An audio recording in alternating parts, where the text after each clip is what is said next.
বারাসাতের আমানতি মসজিদ, এই আমানতি মসজিদ যে পাড়ায় আছে, এই পাড়াটা একটা হিন্দু পাড়া এবং এই মসজিদের মালিক একজন হিন্দু বসু পরিবার, আর দেখাশোনা তারা করেন। শুধু তাই না, সেই পরিবারের ছেলে পার্থসারথী বসু, তিনি গত 14 বছর ধরে টানা রোজা রাখছেন। প্রথম 2 বছর বাদ দিয়ে বাকি বছরগুলো মানে এক যুগ তিনি প্রত্যেকটা রোজা তিনি পালন করছেন। ঈদের সময় গত 4 বছর ধরে নামাজও পড়ছেন।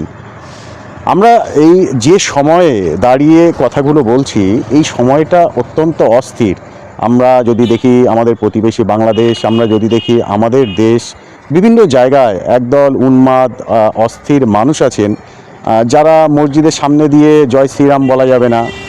আবার যারা হিন্দু আছেন, তারা আবার মন্দিরের সামনে দিয়ে মুসলমানদের তাজিয়া যাবে না, এরকম ধরনের ঘটনাকে ঘিরে অনেক সময় অশান্ত হয়ে ওঠে। যদিও আমি এটাকে ব্যক্তিগতভাবে ধর্মীয় সাম্প্রদায়িকতা বলি না, এটাকে আমি বলি পলিটিক্যাল কমিউনালিজম, অর্থাৎ রাজনৈতিক সাম্প্রদায়িকতা বা রাজনৈতিক মেরুকরণ। রাজনৈতিক স্বার্থে এটা হয়ে থাকে। আর খাদ্যাভ্যাস, আমিষ নিরামিষ লড়াই, এটা হিন্দু মুসলমান নয়, হিন্দু বনাম হিন্দুদের মধ্যেও এটা আছে। যাই হোক, সেই বিতর্কে যাব না। এখন এই আমানতি মসজিদ এবং এবছর পার্থসারথী বসু তিনি কটা রোজা রেখেছেন তার মুখেই শুনবো। মসজিদ কটা রোজা রাখতেন এবার?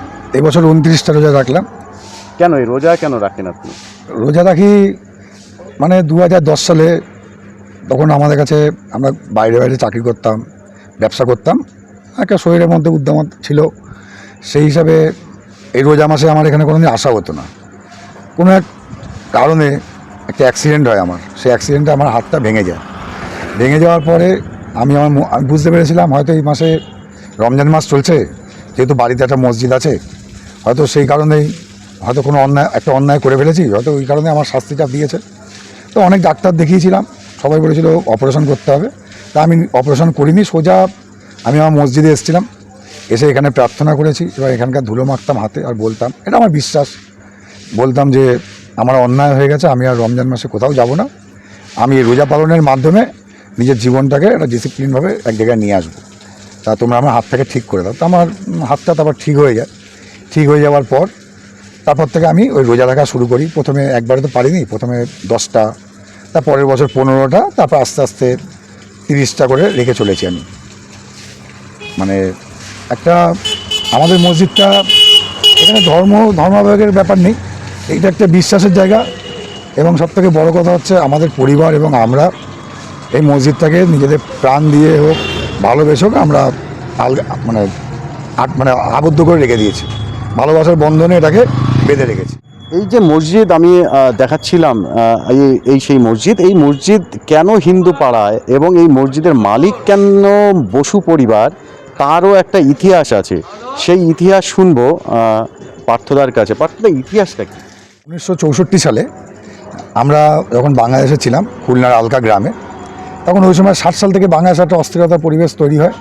সেই সময় আমরা ডিসিশন নিয়ে, আমার দাদু ঈশ্বর নীরোৎকৃষ্ণ বসু এবং ওনার ভাই ঈশ্বর বিনোদ বিহারী বসু, এই দুই ভাই মিলে ডিসিশন নেয় যে আমরা ওখানে থাকবো না, আমরা ইন্ডিয়াতে চলে আসবো। এবার তখন সরকারি একটা নিয়ম চলছিল যে খুলনার প্রপার্টি আর বারাসাতের প্রপার্টি এগুলো হস্তান্তর করা যাবে। ওই হিসাবে আমরা এখানে যে অনেক প্রপার্টি দেখেছিলাম, চক্রবর্তী পাড়া, বারাসাতে অনেক প্রপার্টি দেখেছিলাম, তো আমাদের পছন্দ হয়নি। আমাদের প্রপার্টির সাথে এখানে যে ওয়াজউদ্দিন মোড়ল থাকতেন, ওনার প্রপার্টির সাথে আমাদের এটা ম্যাচ করে। তারপরে আমরা ম্যাচ করা দলিল, তখন তো আর জমি জমা দেখার সময় ছিল না, দলিলে আমরা বুঝে নিয়েছিলাম, এলাকার লোক সাক্ষী দিয়েছিল, দলিলে আমরা হস্তান্তর করি। বা হস্তান্তর করার পর যখন আমরা এই দেশে আসি, এসে যখন আমরা আমাদের জমি জায়গা বুঝতে দেখেছি, তখন দেখলাম আমাদের জমির ভেতরে একটা বাঁশবাগান, তারপর সেটা বড় বাদাম গাছ, তারপর সেটা ছোটো ভাঙাচোরা একদম জীর্ণকা অবস্থা একটা 15x10 এরকম একটা ঘর, ছোট্ট ঘর। তা আমাদের তো তখন বুঝতে অসুবিধা হয়নি যে ওটা মেম্বার আছে, ওটা একটা মসজিদ। তা সেই হিসাবেই আমরা তখন থেকে ওটাকে সবাইকে ডাকলাম, ডেকে বললাম কী ব্যাপার, বললো মসজিদটা কবে আছে, কোথা থেকে এসছে আমরা কেউ জানি না। তখন তো ফোন ছিল না, ট্রাঙ্ক কল করেছিলাম বাংলাদেশে ওয়াজউদ্দিন মোড়লদের। তখন ওনারা বলেছিল যে আমরা এটা হস্তান্তর করে ফেলেছি, হিসেব মতো বেছে দিয়েছি আপনাদের কাছে, আপনারা যদি মনে করেন মসজিদটা কোনো রেকর্ডেড না, রাখতেও পারেন, ভেঙে ফেলতে পারেন। তা আমার দাদু বলেছিল যে আমরা ভাঙতে আসিনি, আমরা হিন্দু ধর্মের নিয়ম অনুসারে আমরা এই ধর্মে থেকে সব ধর্মকে সম্মান করি এবং আজকে থেকে আমরা এই মসজিদের দেখাশোনা করব এবং আমার ফ্যামিলি যতদিন বেঁচে থাকবে এই মসজিদটা দেখাশোনা করে চলবে। এবং এই মসজিদটা তারপরে আমার জ্যাঠা অরুণ কুমার বসু, তারপরে আমার আর এক জ্যাঠা ঈশ্বর নারায়ণ কুমার বসু, ওনারা দেখাশোনা করতেন। সর্বশেষ আমার বাবা দীপক কুমার বসু, উনি দেখাশোনা করতেন মসজিদটা। 2019 সালে আমার মা মারা যাওয়ার পর থেকে উনি এখানে আসে না। 2019 থেকে আমি মোটামুটি বসু পরিবারের সন্তান হিসেবে মসজিদটা পুরোপুরি দেখভালের দায়িত্ব নিয়েছিলাম, এখনও নিয়ে চলছি। আমৃত্যুকাল চলবো। এই মসজিদের তো একটা এই বিনিময়ের তো একটা ইতিহাস আছে, সেই ইতিহাসটা কি? বিনিময়ের ইতিহাসটা মানে তখন ওই বাংলাদেশের রাজাকারদের এই ঝামেলাটা ছিল আগেই। এই ঝামেলা ছিল বলে আমরা তখন ভারতবর্ষের এই জায়গাটাকেই বেছে নিয়েছিলাম শান্তির জন্য। তা সেই এমন ভারতবর্ষে যখন এসেছিলাম তখন মানে আমি যেটা শুনেছি দাদুদের মুখ থেকে, আমার একটা কথাই দাদু বলতেন যে দেশে এসেছি সেই দেশের ইতিহাস, সেই দেশের সম্প্রীতি, সেই দেশের সাহিত্য, সেই দেশের সংস্কৃতি যেরকম থাকবে আমরা সেটাকে মেনেই চলবো এবং আমরা সেই কালচারটা মেনেই চলছি। আর ইতিহাস সেরকম কোনো ব্যাপার নেই, একদম সোজা ব্যাপার। একটা মানে মুসলিম মোড়ল পরিবার, এই জায়গাটা এখনও বাস্তু রেকর্ড আছে।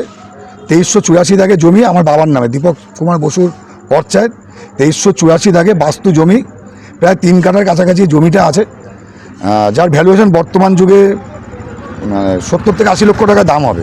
কিন্তু আমাদের পরিবারের কাছে বা আমার বাবার কাছে, এই যে বা আমরা সন্তান হিসেবেও বলছি, টাকা পয়সার দরকার নেই আমাদের, কিন্তু যে মসজিদটা আমরা পেয়েছি তাতে করে যে সম্মান ভালোবাসা, এই সত্যজিৎদার মতো লোকেদের কাছে যে ভালোবাসাগুলো আমরা পাচ্ছি বা পেয়ে চলছি, এটা আমাদের কাছে অনেক বড় প্রাপ্তি। টাকা পয়সা সব না।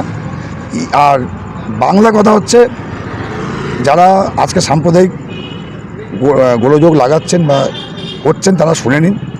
আমি একজন হিন্দু ফ্যামিলির ছেলে হয়ে বলছি, আমার বাবারা ওই সময় আমাদের মানে একটা পরিষ্কার ভাষায় একটা মোরাল ফ্যামিলি এই জায়গাটা একটা হিন্দু ফ্যামিলির কাছে বেচে দিয়েছিল। সেই বেচে দেওয়া জিনিসটাকে আমরা ফেলে দিইনি বা ছুঁড়ে ফেলিনি। আমরা এমন এক হিন্দু পরিবারে জন্ম নিয়েছি যারা বিবেকানন্দের বাণীতে বিশ্বাসী, যারা রামকৃষ্ণর কথায় বিশ্বাসী, যারা ভারতবর্ষের সম্প্রীতিতে বিশ্বাসী, সংস্কৃতিতে বিশ্বাসী। সেই বিশ্বাস রেখে এই মসজিদটি আমরা সংরক্ষণ করেছিলাম এবং এখনও করে রেখেছি, আগামী দিনও করে রাখবো। আজও ঈদের দিন যা সাজানো গোছানো যা যা দেখছেন সব আমার পরিবারের তরফ থেকে আমি এটা করছি। বাংলাদেশে তো আপনাদের পরিবারের পূর্বপুরুষের উপরে অত্যাচার হয়েছিল। অত্যাচার মানে প্রচণ্ড একটা বাজে ঘটনা আছে, যে ঘটনা শুনলে আজকের দিনে মানুষ খেপে যাবে, অত মসজিদই রাখতো না। সেখানে দাঁড়িয়ে আমাদের 1971 সালে এখন যারা বাংলাদেশে অত্যাচার চালাচ্ছে যে রাজাকার, সেই রাজাকারদেরই ঘটনা আমাদের বাড়িতে এসেছিল এবং আমার দাদু ঈশ্বর নীরোৎকৃষ্ণ বোস এবং আমার জ্যাঠা ঈশ্বর নারায়ণ কুমার বোস এবং তার শ্যালককে 3 জনকে বাড়ি থেকে তুলে নিয়ে যায়। তুলে নিয়ে গিয়ে অকথ্য অত্যাচার করে, প্রচণ্ড মারে। সে মারের ইতিহাস বর্ণনা করা যাবে না। এবং আমার জেঠিমাকে বলেছিল রাত্রিবেলায় বাড়িতে এসে আপনাকে নিয়ে ফুর্তি করবো, আর তখন তারা ঘরের লোকেদেরকে মেরে দিত এবং মেয়ে ছেলেদেরকে নিয়ে যে বাংলা ভাষায় রেপ করতো। তা আমার জেঠিমা সেটা জানতো, সেই ভয়ে সে তার কোলের 2 শিশুকে মাটিতে রেখে সিগারেটের যে ছাই তাই দিয়ে জল গুলে পান করে তারপর নিজের মৃত্যু মানে ফ্যানের গলায় ঝুলে নিজের মৃত্যুটাকে কনফার্ম করেছিল। তারপরে কোনো এক অজানা কারণে দাদুরা মরেনি, দাদুরা ছেড়ে দিয়েছিল। সেই দাদুরা যখন বাড়ি ফিরে এসে দেখছে এরকম একটা জলজ্যান্ত সুন্দরী একটা বউ, আমার জেঠিমা ঈশ্বর গৌরী বোস, উনি ফ্যানে এরকমভাবে ঝুলে আছে আর নিচে বাচ্চারা কাঁদছে। তখনকার দিনে দাহ বা সৎকার করা যেত না, ওনার দেহটাকে আমরা জলে ভাসিয়ে দিয়েছিলাম। ভাসানোর পর যখন ওনারা আমাদের এই বাড়িতে এসেছিলো, এখানকার প্রচুর লোক বলেছিল যে এরকম অত্যাচার হয়েছে, এরকম ব্যাপার, আপনারা কেন এখনও সময় আছে, তাকে আপনারা নষ্ট করে দরকার নেই। দাদু বলেছিল কোনো এক মানুষের জন্য সমস্ত ধর্মকে বদনাম করতে চাই না, করবও না। কোনো একটা মানুষ আমাদের সাথে অন্যায় করেছে বা একটা রাজাকারের কিছু লোক আমাদের সাথে অন্যায় করেছে বলে আমি মুসলমানকে দোষ দেবো না। মন্দির মসজিদের বিচার কোনো মানুষের অন্যায় দিয়ে হয় না। সেইখান থেকে আমার দাদু তার বিবেচনায় পাকা ছিল, সে বলেছিল মসজিদের জায়গায় থাকবে, আমরাই দেখব এবং আগামী দিন মানুষ যাতে এটা থেকে একটা শেখে, এরমভাবে যেন কোনো হিন্দুকে কোনো মুসলমান গায়ে হাত বা রাজাকাররা হোক বা অন্য কোনো ধর্মের লোক হোক যেন গায়ে হাত না দেয়। এটা শিক্ষা দেওয়ার জন্যই আমার দাদুরা এই ভালোবাসাটাকে এখনও অক্ষুণ্ণভাবে বজায় রেখেছে এবং আমিও রেখে চলেছি। আমরা কোনো রকম আমাদের মানসিকতার পরিবর্তন করিনি। এবং আমার দাদু এত মার খেয়েছিল, সে মৃত্যুর আগের দিন পর্যন্ত অ্যাবডোমেনের নিচে সেই যন্ত্রণায় ভুগে মারা গেছিল। এটা হচ্ছে আমাদের একটা ইতিহাস। ইতিহাস শুনলেন, উদাহরণও শুনলেন, দেখলেন। আমি আবার এই মসজিদটা দেখাবো, আমানতি মসজিদ। এই আমানতি মসজিদ আমি সন্ধ্যাবেলায় যখন এই রাস্তা দিয়ে যাচ্ছিলাম, সাংবাদিকতা আমার পেশা, সেই কর্মস্থল থেকে ফেরার পথে, তো তখন দেখলাম যে বৌদি, এতক্ষণ যার কথা শুনলেন সেই পার্থসারথী বসু, তার মিসেস, তিনি এই ফুল গাছগুলো এখানে আলো ঠিকঠাক করে দিচ্ছিলেন, একটু সাজগোজের সহযোগিতা করছিলেন। তো দাদা প্রতি বছর গত 12 বছর ধরে সমস্ত রোজা থাকেন। একজন হিন্দু পরিবারের একজন হিন্দু সদস্য, তিনি এরকম রোজা রাখেন, ঈদের দিন নামাজ পড়েন। বৌদিকে দেখেছি পুজো করতে। বৌদির কাছে শুনবো যে কেমন ভাবে তিনি তার স্বামী বা তার শ্বশুরবাড়ির এই অকথ্য অত্যাচার অতীতে হওয়ার পর একটা মসজিদ রক্ষা করছে। যাদের হাতে অত্যাচার হয়েছে সেই মানুষগুলো ধর্মের উপাসনালয় রক্ষণাবেক্ষণ করছেন, এবং সম্পত্তির দামও শুনলেন 70-80 লক্ষ টাকা। সেই জায়গায় দাঁড়িয়ে তিনি কিভাবে এটাকে সাপোর্ট করেন, বৌদির কাছে শুনবো কিভাবে সাপোর্ট করেন। নমস্কার। আসলে সাপোর্ট তো দেখুন, সমস্ত কিছু আপনারাও শুনলেন যে মানে এদের যে পুরনো সমস্ত কিছু শুনলেন, সেটা আমিও শুনেছি। শোনার পরে সব কিছুর বিনিময়ে একটাই কথা বলতে চাইবো যে কিছু মানুষের অন্যায়ের জন্য সম্পূর্ণ কোনো পন্থা, সম্পূর্ণ কোনো ধর্মাবলম্বী মানুষদের বা সম্পূর্ণ ধর্মটাকে আমরা ইগনোর করতে পারি না। আমিও ইতিহাসের ছাত্রী।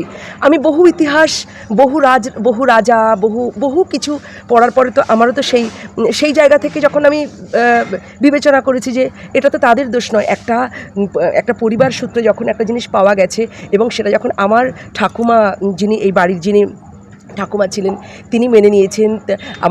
আমার যে ঠাকুরদা ছিলেন, তিনিও খুব সুন্দরভাবে এটাকে আপনি নিয়েছিলেন। কারণ কেউই না, ধর্মের জায়গাটা যদি কোনো একটা পীঠস্থান হয়, সেটা হোক মন্দির, সেটা হোক মসজিদ, খুব গায়ের লোম কাটা দেয়। মানে সেটাকে নষ্ট করার মতন চিন্তা করাটাও অনেক বড় একটা ব্যাপার।